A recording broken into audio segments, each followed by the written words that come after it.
Mbote na bino batata ba mama bandeko bino ba ebomesana elongo na biso koya kosolola basolo ya mboka République démocratique du Congo. Ngai na bino lisusu lelo awa na de père et de mère tozali bongo na esengo ya kosolola. Kasi ngai na yaka kosolola ngai moko te lisusu mpona mokolo lelo nazali na invité oyo tomesai na ye likolo oyo mpona kosolola mpe kobeta masolo kaka ya mboka na biso. Tozali elongo na directeur général ya Fati Développement Télévision mwana mboka Divin Mutombo mwana elongo na yende tokosolola mwa masolo oyo ezali bongo na kati ya mboka. Na kokende na ino koyamba ye mpe kopesa ye mbote elongo na bino balandi na ngai ya de père et de mère. Mbote ndeko Divin Mutombo. Mbote madame Guette, mbote na balandi nyonso ya de père et de mère bisika bazali vraiment na pesa ba mbote bele. Ya solo basi ba mesani elongo na biso koyamba yo na plateau na biso ya de père et de mère. Kasi pona mokona lelo tozali na masolo oyo etali mingi mingi. Contrôle technique oyo uti bongo ko banda na kati ya ville province ya Kinshasa. Tomoni na banzela na biso mipeko esi ekweyaki bakonzi balobaki ete na mikolo oyo ezali koya contrôle technique ekobanda bongo na kati ya ville ya Kinshasa elakisi ete mituka oyo ezali kotambola esengeli ekende bongo na contrôle technique mpo etambola na kati ya ville. Kasi tomoni baagent bakiti mpe sur le terrain bazali kosala mosala yango. Kasi kokoso ezali ete lolenge mosala wana ezali bongo kosalema bana ya mboka Congo bazali kodéclare balobi ete mosala ezali kosalema malamu te. Tolingi kozwa mpe makanisi na yo mpona situation wana ezali kosalema na kati ya ville ya Kinshasa. Merci beaucoup madame Guette, merci parce que vous avez une opportunité ya kosolola na bayemboka bandeko tokomona un jour ville de Kinshasa et Limoué ou bien tomoni makamone so comme le col normal. Peut-être quelqu'un ne comprend pas ce que je veux dire. Je sais bien que votre la question à contrôle technique. Contrôle technique les amis parce que bela bakoye bayangote. Contrôle technique et ça la checking à mituka. Non, mutuka na yo. Ata somia musika. Aujourd'hui, on bisika ba fongoli ba garage. Mais ba fongoli ba centre à contrôle. Et puis on va nous checker mutuka. Si on a fait un papier, ba PCO, bah il par exemple mutuka na yo plein et ça ko tuboke no ke na ba plein. Au footimbo. Moi, selon mes pères, il faut faire dans la banque. Les autres personnes n'en ont beaucoup. Je vais arriver là. Alors, contrôle technique, c'est tout le monde qui Kinshasa. Avant, on a fait contrôle technique. Mais il faut bailler ni les bébés, ni tout le Kinshasa. Parce que, dans le pays, nous contrôle technique, on a mis tout le Kinshasa. Mais les Zalaka, ceux qui d'abord circulent dans malade, Banzela et Zali malade, Batou Bazali qu'on s'exprime bien à l'Ukraine, ça veut dire que là vous avez maintenant checké des véhicules. Et Zalaka conditionné, ça dépend de ma marque à Mitouka. Mais on peut se trouver mon accord. Moi je suis en train de dire, moi je ne suis pas contre contrôle technique. Mais le temps qu'on a lancé ça, ils attendent, il fallait qu'il va déranger ma communauté. Parce que quand on va dans la logique des choses, on le carbone n'est pas bon. Pour communiquer le salon, dans quelques jours, c'est. Mais ils ont lancé depuis quand? C'était la sensibilisation. Oui. Et la mobilisation. Madame Guette, tout à la fin d'année, peut-être que nous devons faire battre. Déjà, mois de novembre, quel est le mois de décembre? Oh, le parent, nous sommes à moi, Azobunda, Abima, bien, Azonga, bien. Comment avoir quelque chose, consommer la moine, moi et l'amba, qu'on sa fête, malgré si elle est difficile à Kinshasa. Il fallait quand même, moment où il va se faire que Boya qu'on impose par Congolais, na programme quand on a zone bâti les égalités. Parce qu'il y a des centres quand vous partez, même par matériel les égalités. Nous avons un garage à Padéo, et ça a bon marché, côté à Saint-Charles-Long. Mais arrivé chez Padéo, dans le garage à Padéo, si ce n'est pas chez Padéo, il y a la centrale moteur, en face à Braliment. Mais vous venez avec un véhicule qu'on vient d'entretenir, exemple la centrale moteur, mais on va vous amener sur ma avenue, on a dit le coup là, au cours de contrôle technique. Et quand vous sortez là-bas, on vous donne un document, on vous dit non, ok, et coquille, quel est le bon. Mais pourquoi ne pas même demander, ça c'est que, bah, tu vas faire un entretien dans ma garage, moko. Je viens, bah, faire un entretien, je paye, que faire juste un contrôle. Mais si vous avez la matérialité, et ça fait comme ça, on t'a coûté la salle, on t'a coûté la salle, parce que rien n'indique ce qu'ils ont accepté. Il n'y en a pas, il y a des centres où il n'y a rien. Nous sommes en train de donner nos pouvoirs de balancer. Mais pour ne pas éviter des ordres, mais moi j'ai dit que les choses là ne pouvaient pas intervenir maintenant. Parce que vous voyez maintenant ce qui se passe dans la rue. Est-ce que Makamon n'est pas coupé ça honneur et Mboka? Parce que l'image ouana et Zobima et Zobima et Zobima et Mboka. Bapa et Bazomona. Nous voyons même bateau bâti pour la contrôle technique soit 10 ans, même contre la permis. Bateau d'abord bateau, il y a Tinaka ya Kouiba, mon bateau le Cambon, vous avez besoin d'argent. Ils n'ont pas besoin de faire la contrôle à l'ongati. Nous voyons des vidéos, ça circule. Il y a même essayé à conduire à cette TikTokeuse, quand elle a piégé le bateau Bachukuna. Et vous allez voir ces gens-là, comme les gars, comme les gars, qui ont $10. Ok, il n'y a pas à commettre lui, après son canal, Kende et Koki. Il n'y a rien qui se fait. Ici, moi, j'ai dit qu'on doit balancer. La fin du mois de novembre, pour les élèves, bon, le bateau, le Cambon, à bon, ils ont attiré mon côté.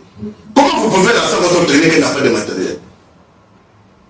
Vous arrivez à quelque place, d'abord, il n'y a même pas un garage qui ne fait plus d'un million de véhicules. Vous savez combien d'argent ces gens vont gagner? Quand vous prenez pas quelques motos à $100, avec les frais bancaires 14 000 qui vaut à $6 quelques. Et tout cet argent qu'on donne, pourquoi ne pas même créer une banque commerciale qui pouvait servir de cet argent? Non, mais cet argent, on le paye dans ma boko. Aujourd'hui, est-ce qu'un bon mois là, il peut faire c'est l'État? Est-ce que cet argent, ça peut servir dans le non. Donc ici, nous sommes en train de dire que la République démocratique du Congo, nous devons couper sur le coup de la mission. Alors, ville de Kinshasa, et ça peut exagérer. Nous avons combien de villes, madame? Plus de 20 villes. Mais n'est que Kinshasa, moi, je contrôle technique. Où vous n'avez pas, ma vérité, ça dit. Oui, puis qu'il y a plus que ça dans la James, ça tient le petit match Moko.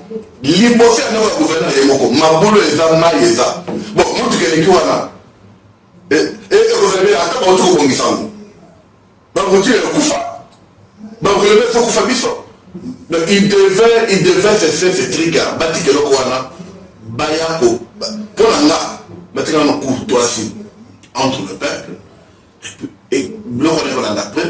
Et puis, va préparer les agents sur le terrain. Va sortir le terrain, mais il est là-bas de l'autre côté. Ils sont là-bas, au Cambon là-bas.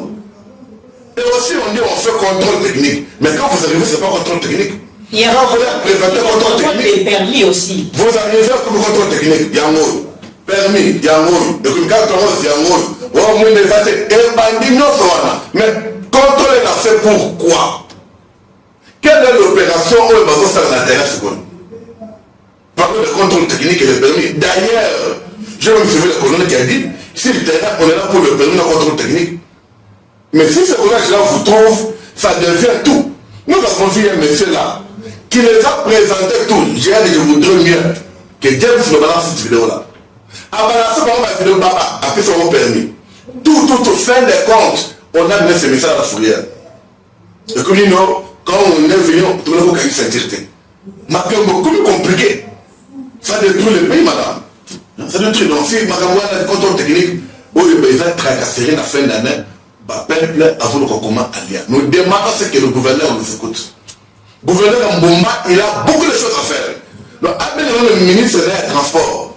na directeur général ya Fourier wana. Comment vous faites la Fourier vous la parking? Ça risque d'énerver les Congolais. Et tout ça, ça va tomber sur la tête du chef de l'État. Tous ces dégâts, eux c'est le Mawa. Ça tombe sur la tête de Fati. Mais moment côté l'amour. Tomoni yango to tamboli na kati ya ville ya Kinshasa tomoni peza ba agent o balati peza ba gilet ya mwindu na sima na yango ezali ya kokoma contrôle technique. Tozalaki na dossier ya ba permis de conduire oyo batu bazobunda kuna bipai oyo bazali kopesa yango batu bazali ebele mais ba site oyo ya kozwa ba permis ezali muke esili nanu te kino moi mwalelo kasi tokomi na contrôle technique ba chauffeur batu bazali na mituka bazali ko se plaindre bazali kolela balobi ete ngonga oyo ezali penza ngonga ya makambo wana te lolenge moko directeur général ya Fati développement TV ya uti koloba awa gouverneur ya ville ya Kinshasa papa esengeli oyo kape peuple oyo bazali na kati ya ville na yo oyebi madame yokela bango madame oyebi ke na Kinshasa il y a beaucoup de choses à faire. Je vais commencer par cette phrase-là.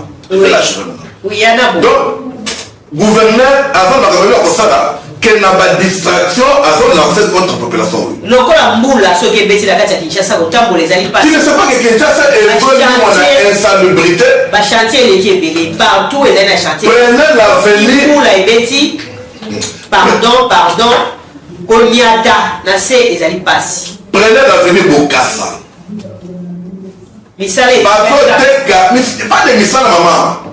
Ce sont des protocoles qui ont été maman, moi, les autres sont tout à chez nous. Et quand on est devenu maman, quand la carte à Mayonnaise, Télémi, à Témé, ça, Soteka, Batem, Itabet, Soteka, Mbila, et Congolais qui passent pour prendre ça. Et tout ça, c'est des foyers pour faire le peuple congolais. Mais ces choses, c'est les choses que le gouvernement peut voir d'abord. Assimi ça. Avant de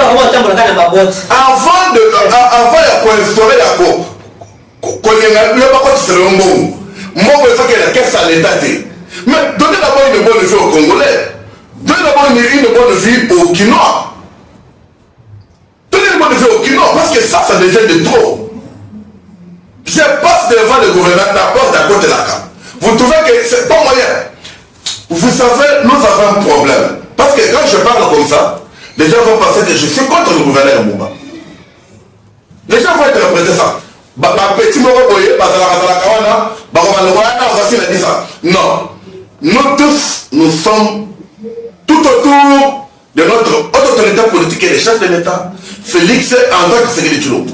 Nous sommes là pour le soutenir, l'accompagner. Et moi je me souviens, le 30 août, tout ça va congrès, le chef de l'État a fait ce message. N'a pas ça congressiste en lobby. Faites les biens aux Congolais. C'est un bon message à passer. Kinshasa fait la criminalité. Le moment est incapable, ça veut dire que même le plan, il y a redresser yango exacté. Et quand il y a insalubrité. Parce que tout le monde a dit tout sans mituka wana eye eza. Vous savez quelle aventure qui s'est fait, madame? Je vous apprends une chose. Au Congo, mituka wana eye a continué à venir Bokassa. Bakomi na wakadimba na batelemi. Si 2 heures, bazou le retête, bazou basombi. Moi j'ai des images. On va balancer quelques images parce que moi, une image, je prends ça. Et le fait que tu veux écouter c'est ma voix, je dirais, voici comment les aventures qui se font. Le cas de caniveau, vous avez au curé, sanité, vous avez au vas à l'Ibanda, mais tout cas, on l'a fait. Ici d'abord, madame, ici d'abord, il y a une question. Au moins, le gouverneur Ngobila, où est accueilli? Atikeli Daniel Mbumba devoir à domicile. Mbumba fait Ngobila. Je le salue, c'est vraiment l'honorable sénateur. À Salim Moussala, si on compare les œuvres à Ngobila, maman Isabelle Bilembo Kotika. Juste là, Mbumba n'a pas encore donné un souvenir palpable à Makinoate. Et ça, c'est parmi des choses qui sont sérieuses. Et ça, ce sont les gens qui l'entourent. Mbumba a un gouvernement provincial. Qu'est-ce qui manque que Andorra va s'inspirer? Comment gagner l'argent? Comment faire ça? Qu'est-ce particulièrement, il y a comment tu peux s'assurer dans la Kino. Qu'est-ce que leur manque? Qu'est-ce qui manque au gouverneur de la ville? Parce que, même d'abord, tout ça, comment on continue le tour de la ville, comment bien définir? D'abord, casting et nomination, ils ont sur la ville à Kinshasa. Ça fait la honte. Ces choses, on les parle parce que, Bisso, comment ils sont morts à la Bisso? Ils sont dans la douté. Mais bateau, Kamba, Malam. Ok, Madame Mouté, qu'on va dans le lingataire, on tient à la bataille sur eux. On va faire capot de la ça congolais sur les dates à Mouké. Il y a un slogan qui est assez bon. Qui est assez bon, mon colonie qui est assez bon. Au casting des animaux, entourage, vous êtes mal entouré, monsieur le gouverneur. Vous êtes mal entouré, vous êtes entouré par des flatteurs, et puis le mandat sera zéro. Parce que quand je parle de l'insalubrité ici, mais il y a un ministre qui s'occupe de ça. Il y a même un directeur général nommé qui s'occupe de ça. Mais tout ça tombe sur toi. Comme ça tombe sur toi, ça va tomber sur Tshisekedi. C'est ainsi que nous parlons d'abord imiter. Mais il y a des choses d'abord, il faut d'abord cesser, faire d'abord du bien. Avenue Bokase, avenue Nafatiaye, avec Samo, Macadam, béton. Mobimba. Voilà. Banda Sendwe. Les qui cabine, les qui cabamar, les qui Croix-Rouge. D'ailleurs, Croix-Rouge, je connais pour moi. Place où on a maillé, c'est le coton là. On dirait le gouverneur ne vit pas Kinshasa. On dirait le gouverneur n'a pas ministre, parce que Baron me contrôle technique à la permis de conduire. Mais cet argent-là, pourquoi ne pas créer une politique? Il y a célébrité. Qui te fait ce qu'on a échoué.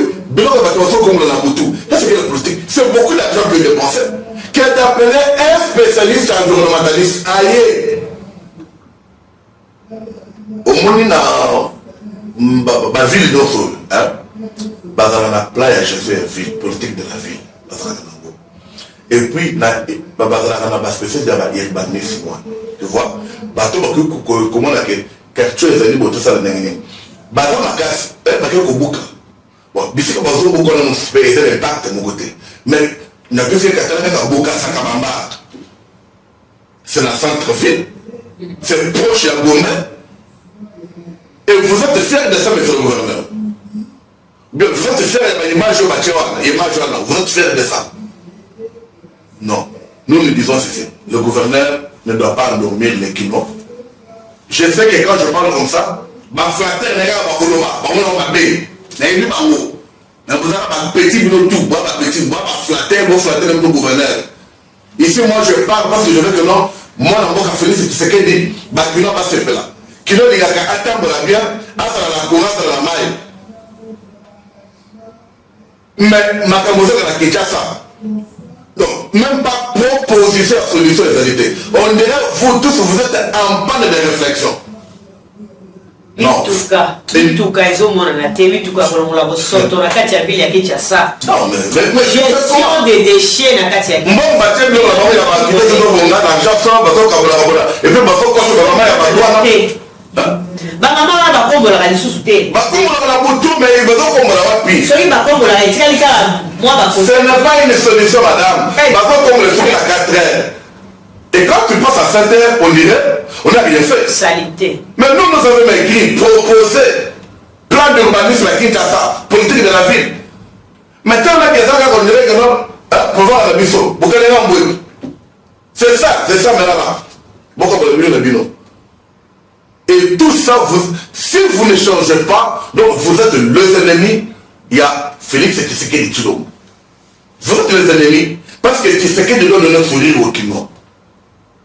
Donc, avec tout le respect que je vous dois, monsieur le ministre des Transports, je viens de l'échec et je vous demande, quand tu parles dans le contrôle technique, aujourd'hui à Mino, on dirait, mais il faut parler de ça.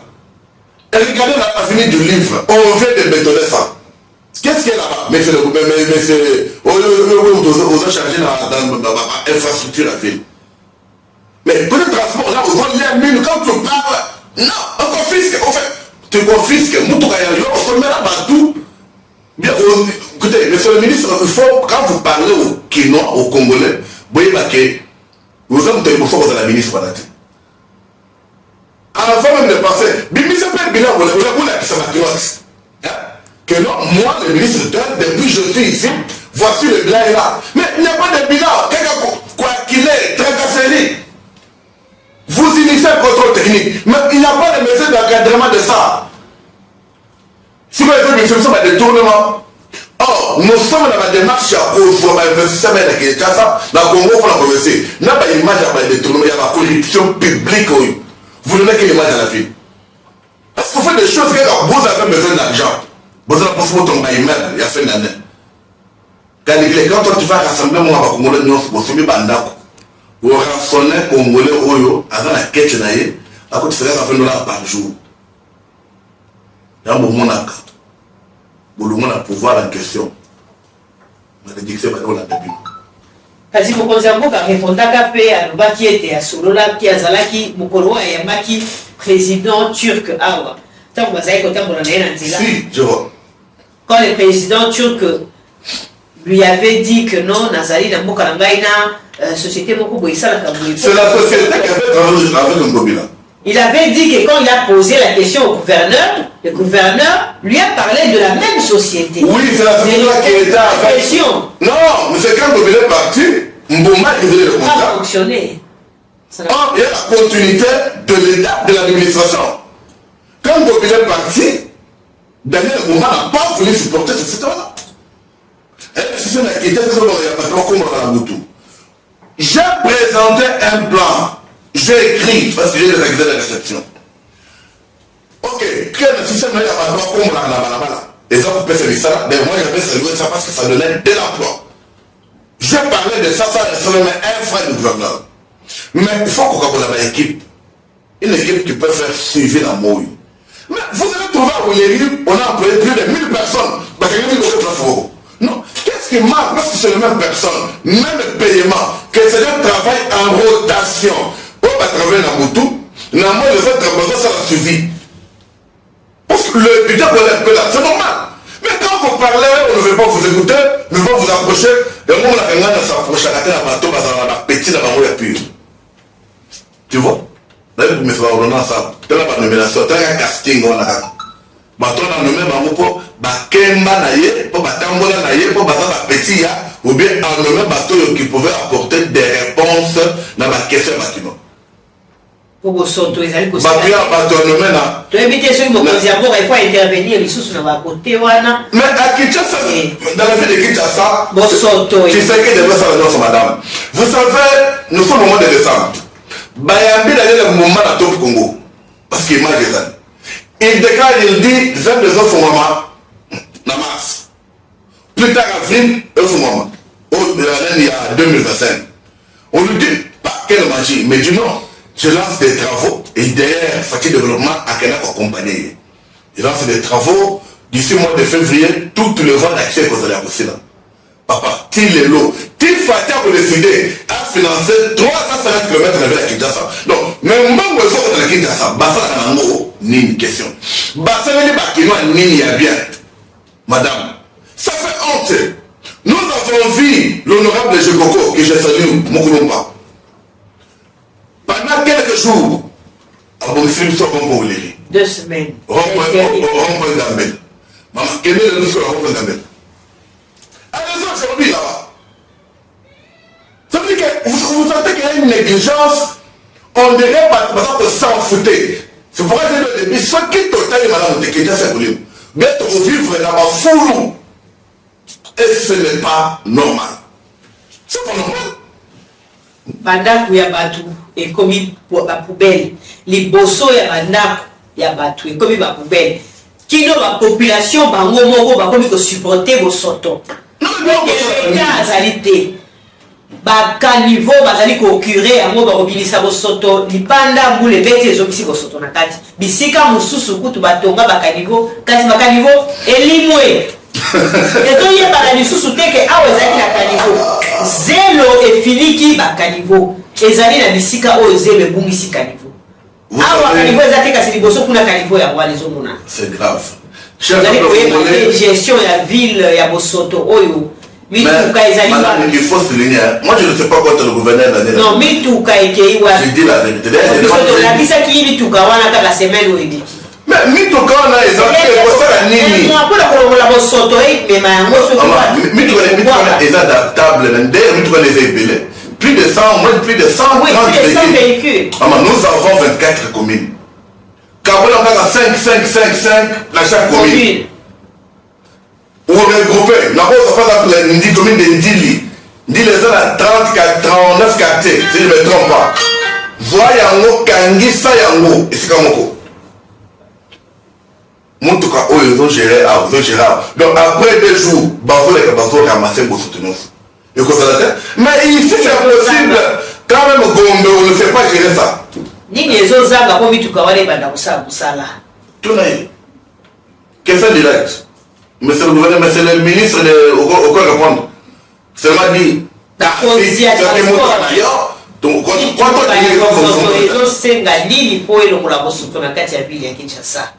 population congolaise a kolala kolamuka likolo ya bosoto bakartier misusu penza ekomi bafulu na bafulu.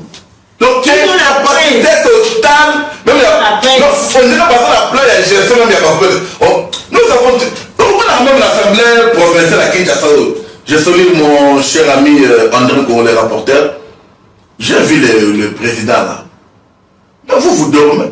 La vie de Zokoufa. C'est vous qui devez assumer. Mais le monsieur a tué le lot. Il dit déjà, soi-disant passer les vieux moutons. Je salue le président de l'Assemblée provinciale. Mal entouré. Et tout ça, ça tombe sur la tête de Tshisekedi. Il y a un moment où les autres personnes ont moi, rigueur dans Malabalanga.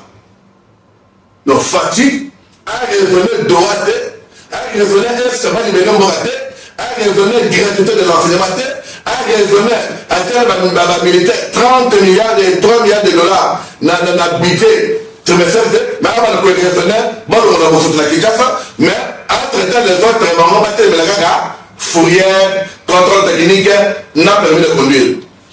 Bon, ça n'a pas qu'une heure. Ezali pasi na kati ya ville ya Kinshasa mikolo oyo kovanda na kati ya ville na biso ekomi kokoso bipai biso kasi tozali ko interpeller bakonzi o bazali ko gérer ville ya Kinshasa batala lolenge bazali ko gérer yango mpona population congolaise azali ko kufa lisusu mokolo na mokolo wana tokei na domaine ya sécurité okokende na bingwa baboli mutu okende na malweka koloba te na moi na butu insécurité ekomi peza ko battre ba record mwana mboka divin mutombo mwana insécurité oyo balobi ministre ya intérieur topé ezali nini ba policier bazali to bazali te maman mingi pe bazokufa kaka pembeni ya basiate na basociate nazo pesa exemple moko quand je vous dis que non Kinshasa est tombé dans une criminalité moko oyo, je ne sais pas, comme je venais de le dire, ce que politique de la ville est là. Nous sommes là à venir Batete là. Ok? Il y a le cabinet du ministre de l'Agriculture. Les Awana. On a besoin d'un tribunal militaire. On a besoin d'un associate. Papa Moko a changé un bon moment dans la Moutuka. Papa dans la Moutuka, on a pas beaucoup de kiosque. Mais ces gens-là sont venus. Ils ont la Boutouté, la Moï. Bama batele ka bamala batondi wana place les ana société mo kete kama ya bien cooling ti baboto limbom basali nyonso babimi bakeya les inquiétudes. Vous savez pourquoi vous êtes inquiété? C'est parce que il y a bailika kata bakangi biso ba kote ka biso. Yango monaki capitaine Mbonso si tu te souviens madame a démissionnaka. Moi on est deuxième vice-président assemblée. Il a dit clairement que pourquoi ne pas démissionner? Vous arrêtez les gens qui tuent, qui font le mal aux Congolais. Mais au comment au Kangé mardi, au dîner jeudi, samedi avant le banda. Corruption et l'équipe. Mais comment? Je me présente, je suis le commissaire principal Mbosso Kazadi Junior. Je suis S2 à la Légion nationale d'intervention. Je viens aujourd'hui faire cette vidéo pour annoncer puisque j'ai déposé ma démission, je crois qu'elle a été refusée, mais je viens le dire devant toute la communauté congolaise, où qu'elle soit dans le monde. Je démissionne par rapport à tout ce que je découvre dans cette police. Le chef de l'État veut un changement. Le chef de l'État veut que les choses changent. Mais les choses ne changent pas. L'insécurité qui règne dans la ville-province de Kinshasa est une affaire dramatique. Les raisons qui me poussent à démissionner, c'est tout ce que j'ai découvert dans cette police. Dans cette police, on ne veut pas donner du travail à ceux qui veulent vraiment mettre fin à cette criminalité. On ne veut pas donner les fonctions adéquates aux gens qui ont cette capacité, mais on laisse fonctionner la police avec des gens qui sont nullement capables de pouvoir résoudre ce fléau. Les criminels aujourd'hui sont en puissance dans la ville-province de Kinshasa et un peu partout dans la République démocratique du Congo, suite à leur alliance qu'ils ont fait avec la police. Les policiers les protègent. Lorsque vous les arrêtez, vous les mettez aux dispositions de la justice. Ils disparaissent du district, ils disparaissent du commissariat. J'ai des exemples, j'ai des vidéos que je peux montrer où des gens qui ont été condamnés dans des audiences foraines, qui sont aujourd'hui en liberté, on leur pose la question, qui vous a libéré? S2, on vous pose la question, commandant district, qui vous a libéré? Bah, libéré un IP, qui non m'a libéré là? Alors c'est un peu décourageant. Alors moi j'ai décidé de démissionner pour ne pas participer à ce que moi j'appelle un génocide. Je ne veux vraiment pas y participer. Je démissionne et je préfère retourner à la vie civile, me concentrer à autre chose et trouver autre chose à faire. Voilà pourquoi je démissionne. Le numéro 1 de la police, le général Alonga Boni, a donné la marche à suivre. Mais tous les données qui lui sont données sont erronées. Je vous donne la preuve, les opérations qui se font de bouclage, de tout ça, ce sont des opérations non ciblées. Si ce sont des opérations ciblées qu'il vous présente, comme nous l'avons fait dans ce bureau ici, telle personne, il a tué telle personne, voici les plaignants. Telle personne a coupé le bras de telle personne, voici les plaignants. Nous avons donné dans ce bureau ici les premiers condamnés dans le district de Funa. Nous avons démantelé BG, Bomaye, tout le gang, plus de 32 personnes qui ont été condamnées. Nous avons démantelé le trafic de faux billets. La dame est dehors, elle continue à travailler. Alors nous, ça ne nous arrange vraiment pas de pouvoir continuer dans ce système-là. Voilà pourquoi moi je démissionne de la police. J'ai dit et je vous remercie, en espérant que ce message arrivera au numéro 1 de la République, le chef suprême, le commandant Félix Antoine Tshisekedi Tshilombo, enfin qu'il puisse vraiment prendre des mesures pour redresser cette police. J'ai dit et je vous remercie. Nous ne vont pas continuer à faire cela. Quelqu'un qui a fait le dégât, Mouta Gomi, quand vous allez me dire, témoin est plein d'attendre, vous laissez telle personne. Comment Makambo continuer? Et qu'est-ce que qui m'a fait? Pourquoi l'Assemblée provinciale a voté l'homme contre Blanc-Colaté? Ceux qui peuvent s'adapter à la vie sociale à Congolais. Ok, il faut faire la coup, la shop. Bakangio. Bakato le beaucoup. Et on le fait publiquement. Parce que là, on va vous dire, non, la loi n'a pas prévu ça. C'est ce qu'on va vous dire. Mais pourquoi ne pas voter cette loi-là? Parce que là, bon, c'est ma canine, c'est que il y a donc il y a la masse. C'est beaucoup plus long message. Beaucoup plus de bâtisseurs. Donc, Aïda ou Abomiawa, après, à quel point un film ça. Et ça, madame, fatigue veut valoriser. Mais il faut punir ceux qui continuent dans ça. Il faut les punir. Et dans tout ça, je vous dis, le monsieur Bagué Sarambongo, nous sommes dit, comment Fusiak Bazawan, l'opération a duré entre 5 à 7 minutes. Mais, qu'est-ce qui manque dans l'équipe militaire et lui-même? Même il y a beaucoup de il y a pour me parler, bagarre de quoi il y a ministre, moi, il nous a dit, on va faire et l'autre côté, c'est parti. On a tué un monsieur à Guinée là, dans mon cas. Parce que, quand on est de là, Je viens de voir la PCA, na mon enfant. Mimi bakoti la mokolomboto moko, bakoti la 9 maisons. Bakoti pa fongoli, bakoti pa fongoli, bakoti pa fongoli. Un papa a fait que la maman il fait comment la tout le monde va trouver par là. Le quoi la blague, il y a un mal baquet, bakoti pa ziblo baquet. Et tout ce temps, bakoti la maman fait déjà numéro fait des autres. Et ça, moi, je vais dire. Le chef de l'État m'a instauré avec le verbe de l'intérêt que je salue, maître Jacques Chaban, l'État force. Mais le gouverneur de la ville d'Ophir renforcer la capacité. Il doit renforcer. Il doit décoller le bourgmestre. Nicolas va sur la place. Les lois vont miper pour la place. L'objet va pour maquiller la place. On a Nicolas yo. Dans moi il y a kabouye, bah jeune homme va sur confortable. Donc au lieu de s'occuper de ça, on va passer le contrôle technique. Contrôle technique et de déranger la ligne. Qu'est-ce que je pose? Mais ces choses ne sont pas comprendre. Qu'est-ce que faut regarder c'est la police à proximité? Mito ka bakabasana na eye za ebele. Bako bati bakabaka ka bato moto. Baké na quoi? Batelemi babatami. Bako mipe ko sala ba ronda tana mo il lokola ba mo. Comment de ça ba on va faire la bakela ba quoi bakela ba moto. Bako telema. Parce que ça je demande. Bako telema quoi ya? Croix rouge itaka. Le plan fait ça poto. Bati moto na kona ba avancer vers Kabalo. Babatem. Aujourd'hui, les cas, nous sommes 22h, on t'arrête. Pour t'intimider, pour les choses, et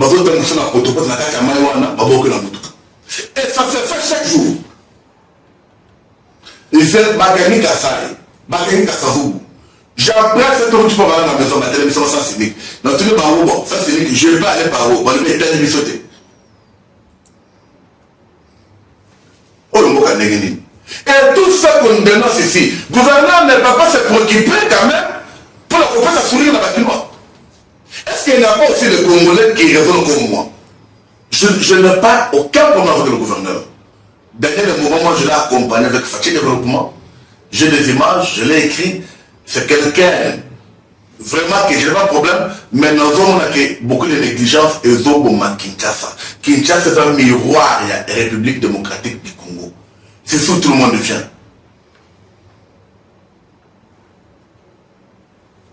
Tu pourrais faire un contrôle technique, ce que l'officier congolais sécuritaire, officier sécuritaire, mais quand tout est bouché, mais toi tu es là pour tracasser, faire des choses, vous êtes pressé. Est-ce que c'est normal ça?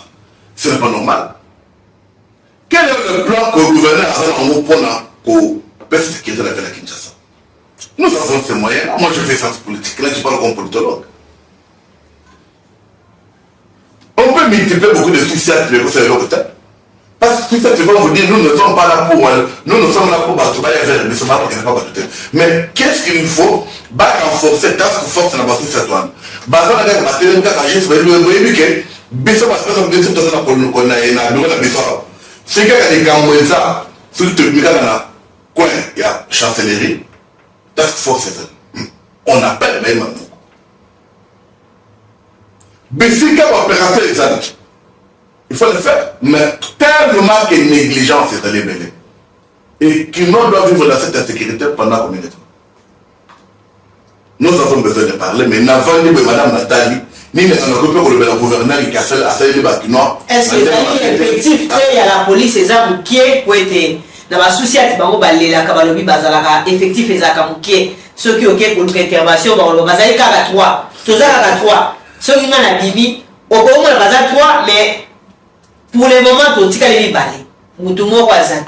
C'est que deux policiers, bah, au sein de l'intervention des Guénim. Et ça manque, il y a effectif, il y a la police. Et si vous n'êtes pas recruté, bah, policiers, bah, comme belé, pour la ville, pour être. Ça, ils ont comme belé, parce qu'effectif, il y a la police, ils ont appliqué. Ils ont un coin qui m'est à la carte. Mais il faut qu'on renforce côté bout de Zanaka. Comme tu m'as parlé, il y a Plaza, non? La Plaza, Bibois, on tout. Dans le monde, il faut la connaître côté de la PCA, côté de la Banine, quand tout le monde est meeting, on tout. Qu'est-ce qui manque de renforcer l'effectif là-bas? Qu'est-ce qui manque de renforcer? Il n'y a pas beaucoup de policiers. Oui, puis. Il faut faire les recrutements. Oui, puis, je félicite un général, j'étais son nom. On dirait que au moins, il y a un courant. Pour le moment, on va faire la bypass. Quand on a sous cette madame, je vous dis, Kouloune est coopéré, c'est qu'on a au collecté.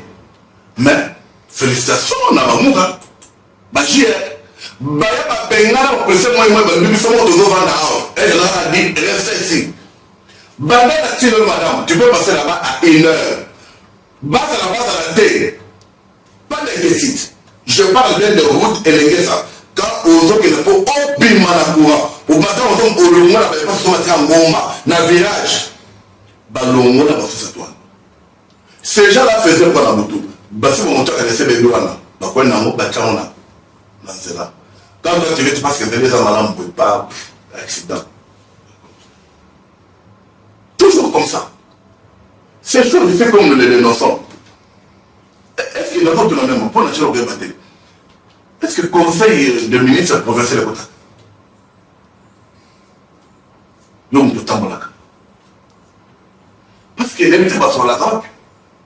C'est rare. Mais nous voyons les chefs de l'État qui occupent maman. Vendredi 4, vendredi 5. Il parle de la ville, il parle du Congo. Il parle des situations.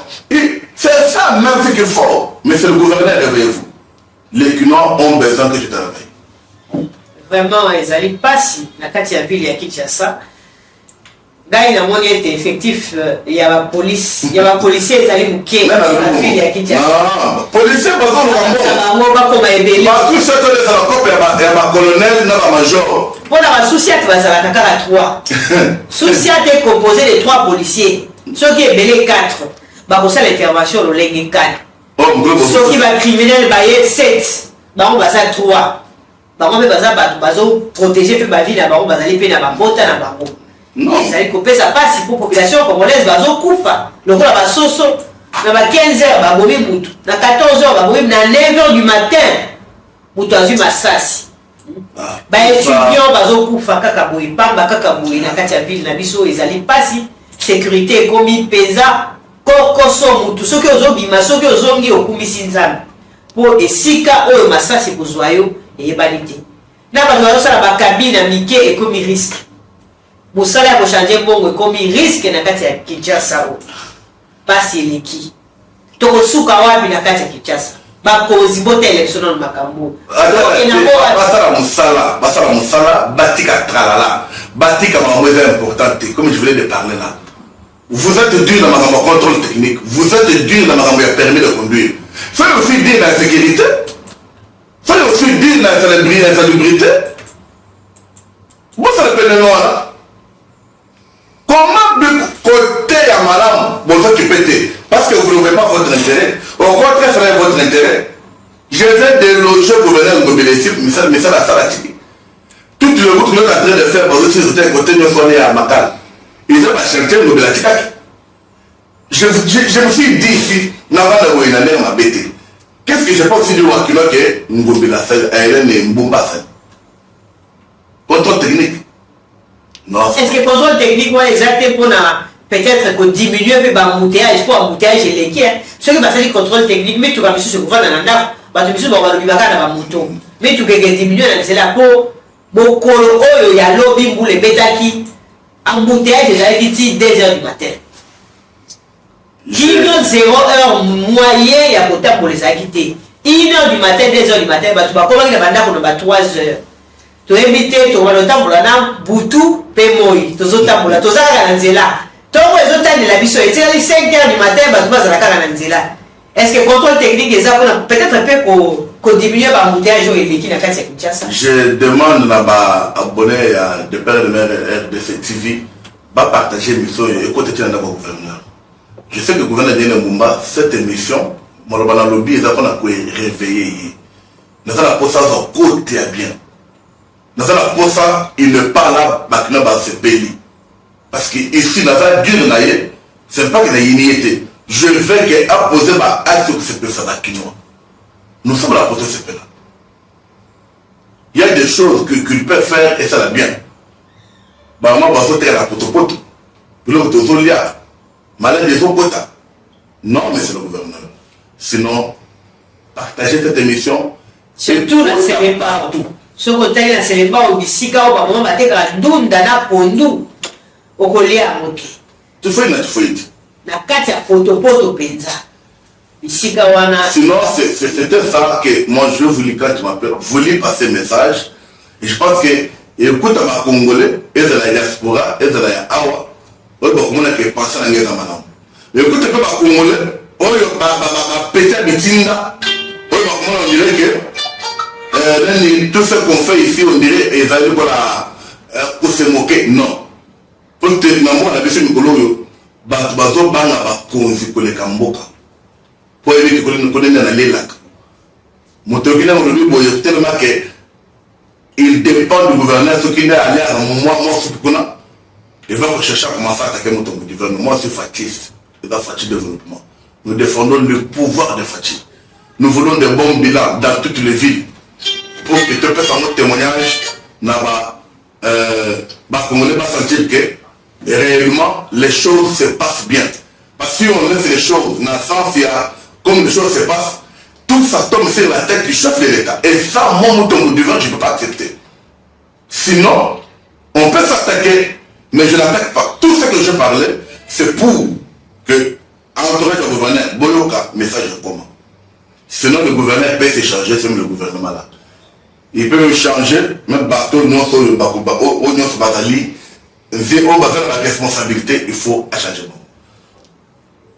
Il y a solo toyoki makanisi na yo mwana mboka diva mutombo mwana pour la gestion ya ville na biso ya Kinshasa esengeli mwana mboka Daniel Bumba atala malamu lisusu lolenge ville o ezali kokende population congolaise bazali lisusu ko vivre malamu te na kati ya mboka oyo na kati ya ville surtout na kati ya ville ya Kinshasa bosoto eleki poto eleki na kati ya ba commune nyonso ezali na commune oyo ekomi épargné te kino awa na Gombe poto salité ekomi ekoti soki awa salité ekoti ebongo na Kimbanteke tokoloba nini ebongo na ba commune oyo ezali na ba fin fond tokoloba nini ezali pasi toyebi ete Kinshasa eleki mpe munene kasi mwa ndambu ya volonté oyo mpe kobongola makambo lolenge ezali kotambola na kati ya ville province ya Kinshasa na éviter soki mwana mboka Divin Mutombo azali susu na mwa ndambu ya mayazali atikali na yango mpona koloba mpona mokona lelo kasi me tolengelaki mpona bino mpona mokona lelo tokolika ete bakonzi ya ville ya Kinshasa bakoki kobongola lolenge na bango ya komemela makambo natiki maloba epai na yo mpona maloba ya suka mpona mokona lelo. Merci beaucoup, madame. Je pense que nous avons parlé pour l'intérêt à Bakino. Nous demandons à ce que, avant d'agir, avant de tracasser, battre toute sa période de nuit. C'est ça mon message que moi, j'ai passé. Alors, lorsque nous appelons, nous avons appelé Batika peuple, Batika Kinois, Batika Congolais, aïe, Bakobongi sa fête. Makambo est bien. Na minute où il y a côté de la contrôle technique pour tracasser partout. On pouvait au contraire multiplier la sécurité pour toujours par le moment est fait. Moment va demander sur le côté. Il faut pas connaître ce mécanisme là. Maintenant, on va tourner vers un mot de contrôle technique vers c'est ça, que tourner là-bas. Et qui n'a côté de l'Europe. Du reste, j'aime mon pays. Je salue le professeur André Mbata. C'est notre maître. André Mbata, il travaille avec le mentor des résultats. Et quand il le fait, on accepte. Nous demandons à partout, nous ne pouvons pas l'appeler exemple. C'est trop bien. Merci madame, merci. Je pense que tout le monde ça n'a pas encore réveillé la population. Ya solo biso toyaka kotalisa na mokonzi ya mboka mai ya malamu oyo batu oyo apesi confiance apesi bango mokonzi bazali kosala soki bazali kosala malamu biso toya kokumisa yango toya koboka ba fleur soki pe bazali kotambola mabe tokoya kodénoncer kaka awa ko ete mokonzi ya mboka esengeli ayoka biso mpona population congolaise tokomi bongo na suka pona mokona lelo ngai na bino tomona libongo na mbala ya sima.